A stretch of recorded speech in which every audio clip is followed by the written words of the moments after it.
Hi, Tim Ream. I wanted to ask you, with soccer playing fourth or fifth fiddle in the States, how did you fall in love with this game? My dad played at a small university in our hometown, and it was just always something that he loved. And then he coached in a different university, and I was always going with him to those training sessions and games and traveling with the team. And it's just a sport that from a very early age I always had a ball at my foot, and my family, aunts, uncles, parents, they all to push. I wouldn't say push me and force me into it, but it was something that they helped me learn to love, and it was a sport that I just took to and loved it from day one. And in general, did the Americans fall in love with soccer thanks to USA in 1994? Yeah, I think that's probably the big turnaround. There's still a long way to go, obviously, but yeah, I think US 1994 was was a big turning point for the sport in the country, and with obviously everyone coming over to support their teams, and they saw how crazy the world is for the sport. I think they saw something in the sport that they could get into, and it definitely was that, and then MLS starting shortly thereafter was a big turning point.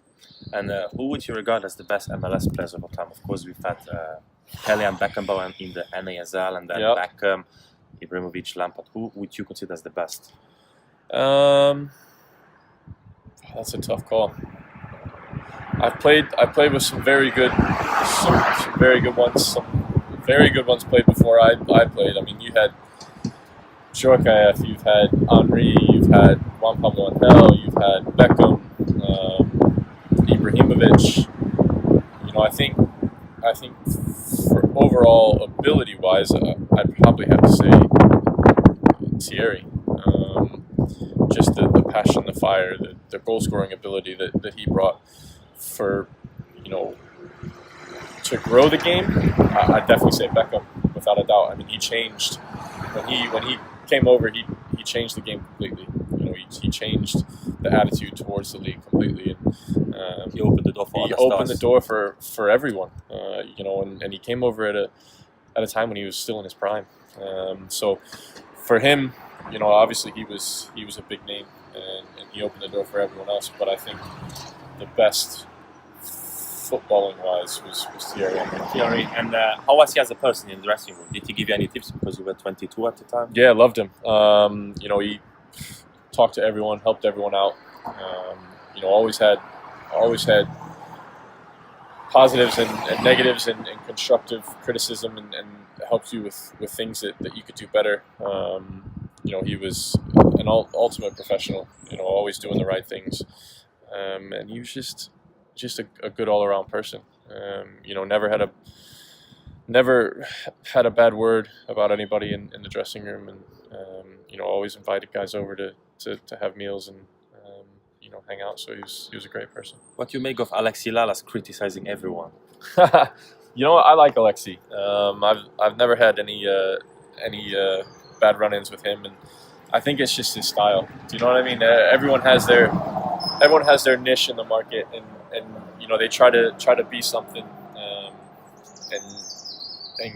and get certain reactions out of people, and that's just the way he is. He's there to give people trouble and give them grief. Sessegnon, the best young player you played with in your career?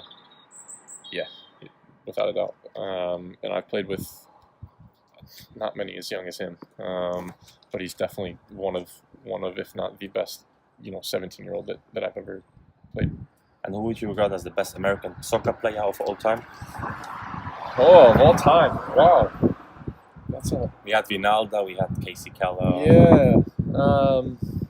We've produced some good goalies, but Claudio Reyna was pretty good, and he's played for some big clubs, Rangers, Man City. So I'd probably have to say Claudio. And the last question: is the U.S. national team a chapter that you have archived, or you keep it open for the future? No, I keep it open. you never say never, and I know there's a big transition going on right now, but yeah, I mean, you just never know. Like I said, I'm only 30 years old, and a lot of things can happen in the next 4 years, so keep that door open, and until I retire from the game, I won't shut it. Will that happen here, the retirement that you want to? I don't know. I don't know. Like I said, it's still a good many years down the line. So if I'm still here, great. If not, then it'll be somewhere else. And Fulham in the Premier League, how many chances would you give the team now on the 16th of April to make it eventually? It's difficult. I mean, I think we have to win all three of our final games, and hope that Cardiff slips up. But I think it's between these two. So right now, I give it a 50-50 shot. Are you scared that they will buy new defenders if they make it to the Premier League, as it happened already in the past? Nah, yeah, I mean, if it happens, it happens. But you can't be scared. Our job is to get there, and then then you see what preseason brings, and if they bring in new people, then that's the way it goes. That's football. Okay, thank you very much.